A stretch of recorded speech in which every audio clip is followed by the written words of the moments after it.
Assalamualaikum warahmatullahi wabarakatuh. Sabahul khair. Kaifa halukum? Kaifa asbahtum? How are you today, my beloved student? Ya, Ibu doakan semoga antum semua beserta ayah bunda dan keluarga di rumah dalam keadaan sehat walafiat. Amin ya rabbal alamin. Kemudian Allah senantiasa memudahkan antum dalam memahami setiap materi pelajaran yang kita pelajari setiap harinya. Baik anak ibu, hari ini kita akan belajar tematik tema 6 materi IPA, yaitu panas dan perpindahannya. But before we start our lesson today, let's start with reciting basmalah. Bismillahirrahmanirrahim.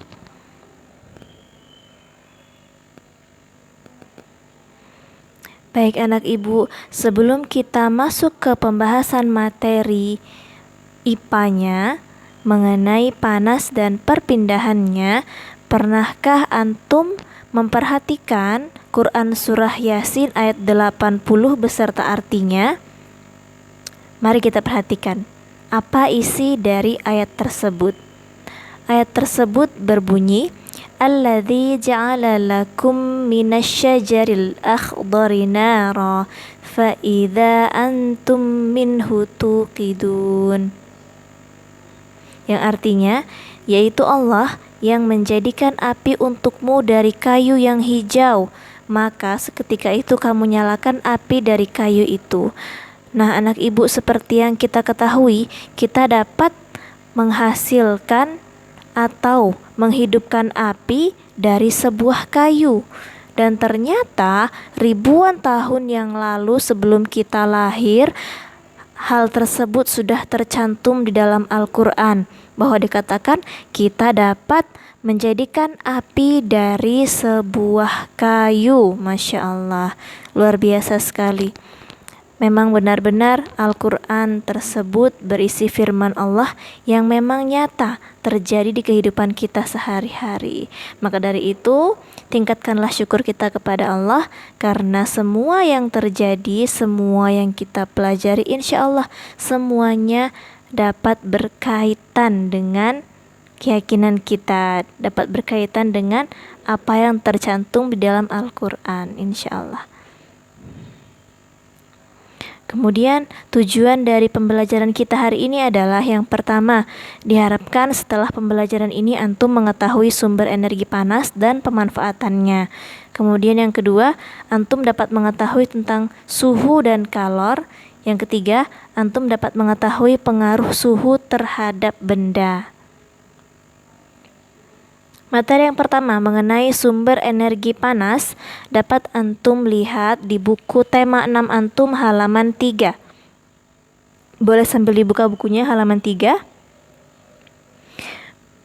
Benda-benda yang dapat menghasilkan energi panas itu disebut sumber energi panas. Ingat ya anak ibu, kalau ditanya pengertian apa itu sumber energi panas, sumber energi panas itu merupakan benda-benda yang dapat menghasilkan energi panas. Apa saja benda-bendanya? Contohnya yaitu matahari dan api. Antum lihat di halaman 3. Di sana ada gambar matahari dan di bawahnya ada keterangan matahari sebagai sumber energi panas terbesar di bumi. Jadi sumber energi panas yang terbesar itu sudah diciptakan oleh Allah berupa matahari. Kemudian matahari ini dimanfaatkan oleh kita makhluk yang hidup di bumi untuk menjalankan kehidupan sehari-hari. Bayangkan ketika tidak ada sinar matahari, betapa gelapnya bumi yang kita tinggali ini. Gelap gulita, tidak ada energi panas. Sedangkan ketika ada energi panas dari matahari, dapat digunakan untuk membuat energi alternatif dari cahaya matahari. Kemudian dapat digunakan untuk mengeringkan pakaian ketika kita menjemur pakaian dan sebagainya. Kemudian untuk tumbuh-tumbuhan dapat membantu proses fotosintesis, proses pembentukan makanan pada tumbuh-tumbuhan. Sangat membantu sekali. Kemudian Contoh yang kedua adalah api.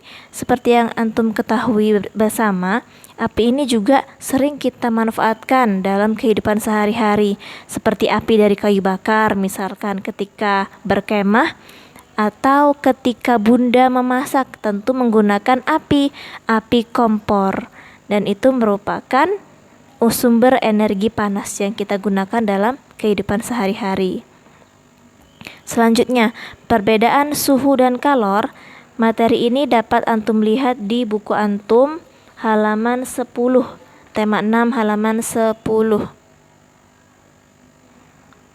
Mengenai perbedaan suhu dan kalor ini, ketika antum pernah atau boleh antum coba nanti di rumah mencampurkan air panas dengan air dingin, kemudian setelah beberapa saat antum cek air tersebut, ternyata airnya menjadi hangat. Nah, ini merupakan salah satu contoh dari perpindahan energi panas. Sementara untuk pengertiannya, apa itu suhu, apa itu kalor, mari kita lihat. Suhu itu merupakan suatu derajat atau suatu angka yang menyatakan tingkat derajat panas atau dinginnya suatu zat. Sedangkan kalor merupakan salah satu bentuk energi yang berpindah dari satu benda ke benda lain karena perbedaan suhu. Untuk suhu ini diukur dengan alat yang namanya termometer, sedangkan untuk kalor diukur dengan yang namanya kalorimeter.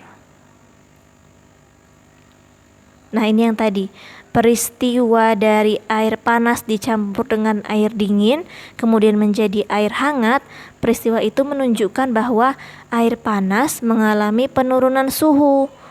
Suhu tadi dapat kita ukur dengan termometer. Kemudian air dingin mengalami kenaikan suhu. Kenaikan suhunya juga tadi dapat diukur dengan yang namanya termometer. Selanjutnya, pengaruh suhu terhadap benda. Materi ini dapat antum lihat di buku antum halaman 33 sampai 35.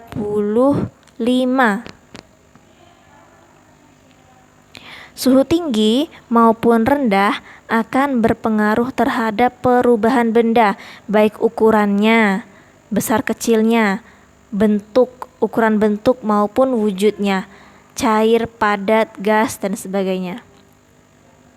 Memuai, contohnya memuai apabila dipanaskan, kemudian menyusut jika didinginkan.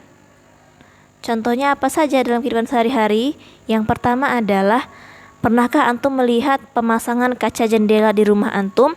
Coba antum perhatikan. Pemasangan kaca jendela itu dibuat longgar atau memiliki celah dengan bingkainya. Kenapa demikian dilakukan seperti itu? Tujuannya agar pemasangan tersebut dilakukan agar kaca memiliki ruang untuk memuai saat terkena panas. Jadi ketika terkena panas, kemudian kaca tersebut memuai, bertambah ukurannya, lebarnya memuai, maka dia tidak retak atau tidak pecah ketika suhu menjadi panas di saat itu. Kemudian contoh lainnya, ban mobil atau kendaraan bermotor. Pernahkah antum melihat mobil atau motor yang sedang berjalan terus tiba-tiba bannya meletus? Nah, ban mobil yang meletus tersebut terjadi karena pemuaian udara atau gas yang ada di dalam ban. Hal ini dikarenakan udara dalam ban tersebut memuai karena terkena panas. Jadi saking panasnya mungkin suhu pada saat itu sehingga gas yang terdapat dalam ban motor atau ban mobil memuai. Maka karena sudah terlalu tidak tertampung lagi pemuaiannya, maka meletuslah ban tersebut. Contoh yang ketiga, kawat atau kabel listrik dan telepon. Maksudnya bagaimana, Bu? Jadi kabel listrik atau telepon itu dipasang kendur atau tidak terlalu kencang dari satu tiang ke tiang yang lain. Untuk apa? Jadi jika suhu turun pada malam hari atau saat hari dingin, kawat akan menyusut sehingga panjangnya akan berkurang. Kabelnya itu akan menyusut, kemudian panjangnya berkurang. Bayangkan kalau ketika dipasang, pemasangannya itu kencang, tidak kendur, maka bisa-bisa kabel tersebut menjadi putus dan tidak dapat digunakan. Maka dari itu, kalau antum pergi jalan-jalan atau mungkin sedang ada keperluan keluar, antum lihat tiang-tiang listrik itu kabelnya akan melengkung, kendur. Tujuannya agar ketika pada suhu dingin atau ketika pada malam hari, dia tidak putus ketika dia menyusut. Itu contohnya yang ketiga. Kemudian yang keempat, pemuaian yang terjadi pada gelas kaca. Jadi ketika antum menuangkan air panas, air mendidih di gelas atau di cangkir, bisa-bisa gelas tersebut menjadi pecah. Karena apa? Ketika air panas mendidih itu antum tuangkan ke gelas kaca, maka panas dari air tersebut akan merambat ke dinding gelas.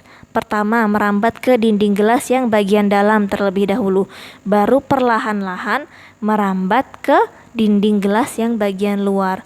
Dan ketika proses tersebut terjadi, disitulah bisa jadi terjadi yang namanya keretakan pada gelas atau bahkan pecah, karena perambatan panasnya itu terjadi dengan waktu yang cukup singkat. Kletak, seperti itu. Jadi dia kaget, gelasnya shock dengan suhu panas yang tiba-tiba, maka dia menjadi pecah. Itu contohnya yang keempat. Kemudian yang kelima, pemuaian pada sambungan rel kereta api. Kalau antum pernah jalan-jalan atau pulang kampung naik kereta api, terus antum perhatikan rel-rel kereta apinya, besi-besinya itu antar besi dibuat celah, diberikan celah antara satu batang rel dengan batang rel lainnya. Untuk apa? Jika pada siang hari suhu meningkat, batang rel tersebut akan memuai sehingga batang rel bertambah panjangnya. Jadi dengan adanya celah tersebut tidak akan terjadi tabrakan antara dua batang rel yang mencegah batang rel tersebut melengkung. Bayangkan ketika tidak dibuat celah antar rel kereta api tersebut, antar batang relnya, maka ketika dia memuai akan menjadi bengkok besinya dan bisa-bisa terjadi kecelakaan karena peristiwa tersebut. Jangan sampai seperti itu. Itulah hikmahnya dari dipasang rel tersebut dengan ditambahkan celah-celah di antara besinya. Kemudian yang keenam, pemuaian pada sambungan jembatan. Kalau antum pernah lihat, antum pernah memperhatikan jembatan, pada jembatan atau di antara dua lintasan jalan beton terdapat celah-celahnya. Celah di antara dua lintasan jalan beton dibuat agar jalan tidak retak saat mengalami pemuaian di siang hari yang panas. Lagi-lagi untuk mencegah pemuaian yang dapat mengakibatkan keretakan saat suhu udara pada saat itu menjadi panas. Selanjutnya, karena materinya sudah selesai untuk subtema 1 materi IPA, maka silahkan Ananda Ibu kerjakan latihannya. Latihan di halaman berapa, Bu? Di halaman 47, nomor 6, 7, dan 8. Kemudian di halaman 48-nya nomor 15, pilihan ganda, dan bagian B, nomor 3, 4, 5, dan 10. Jadi anak ibu silakan kerjakan latihannya, semoga dapat dikerjakan dengan baik. Nanti silakan dikirimkan ke WhatsApp ibu. Jawabannya apa? Nanti akan ibu koreksi. Cukup dari ibu untuk pembelajaran kita hari ini. Mari kita akhiri dengan lafaz hamdalah. Alhamdulillahirabbil alamin. Wassalamualaikum warahmatullahi wabarakatuh.